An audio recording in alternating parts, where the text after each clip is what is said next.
नाही, काल आमच्या इथे जे सामाजिक सुरक्षा विभागामध्ये नेमणुकीस पोलीस हवालदार प्रकाश माथनकर यांना त्यांच्या गुप्त बातमीदाराकडून माहिती मिळाली की पद्मनी वसू नावाची महिला ही माधवनगरी बेसापिपला रोड त्या झुडिओचं शोरूम आहे त्याच्या आजूबाजूच्या परिसरात देह विक्री व्यवसाय करून घेते अशी माहिती मिळाल्याने मग आमच्या हवालदारांनी बोगस पंटर पाठवून शहानिशा केली. शहानिशा झाल्यानंतर बोगस पंटरला पाठवला असता तिने बोगस पंटरकडून 2,000 रुपये घेऊन आरोपीने जो बोगस ग्राहक आहे याला देह म्हणजे समागमाकरता मुलगी प्रोव्हाइड केली, पीडितेला प्रोव्हाइड केलं.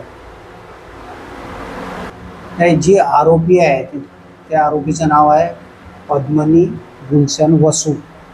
ही मूळची ओरिसाची आहे, पण गुलशन वसू हा तिचा नवरा आहे. पण ते ऑफिशियल लग्न नाही, मंदिरात लग्न केलं होतं त्यांनी तिच्या म्हणण्यानुसार. आणि त्याच्यासोबत ती नागपूरमध्ये राहत होती. पण काही कारणास्तव त्यांनी दुसरं लग्न केलं आणि त्यामुळे ती विभक्त राहत होती. आणि मागील 3 महिन्यापासून हे जे ठिकाण आहे ज्या ठिकाणी कारवाई झाली, प्लॉट नंबर 10 माधवनगरी बेसापिपला रोड हुडपेश्वर, इथे मागील 3 महिन्यापासून ती भाड्याने राहत होती.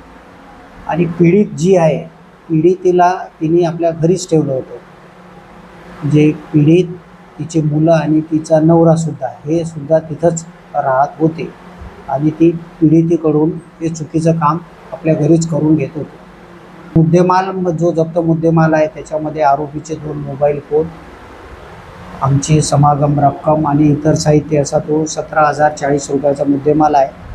आणि कारवाईमध्ये मी स्वतः पोलीस हवालदार प्रकाश माथनकर, पोलीस हवालदार नितीन वासने, पोलीस हवालदार किशोर ठाकरे, पोलीस हवालदार आरती चव्हाण, पोलीस शिपाई कुणाल बोडखे,